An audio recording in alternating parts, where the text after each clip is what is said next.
Bir neçə gün əvvəl paytaxtın Xəzər rayonunda yaşadığı evdə xəsarət alan qadın vəfat edib.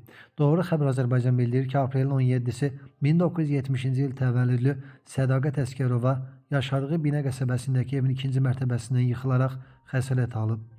Xəstəxanaya yerləşdirilmiş Əsgərova aprel 24-də orada ölüb. Bildirilib ki, Sədaqət Əsgərova paytaxtdakı xəstəxanaların birində həkim kimi çalışırmış. Faktla bağlı araşdırma aparılır. Bakı Metropoliteni Qapalı Səhmdar Cəmiyyətində departamentə yeni rəis təyin olunub. Qaynar info bildirir ki, QSC-nin sədri Vüsal Asanovun 23 aprel tarixli əmri ilə Orxan Səlimzadə qurumun Təsərrüfat Departamentinin rəisi vəzifəsinə gətirilib. Qeyd edək ki, bundan əvvəl söz gedən departamentin rəisi Vəfa Məmmədov olub. Bakı Metropoliteni Qapalı Səhmdar Cəmiyyətinin mətbuat xidmətindən məlumatı Doğru Xəbər Azərbaycan kanalına təsdiq ediblər.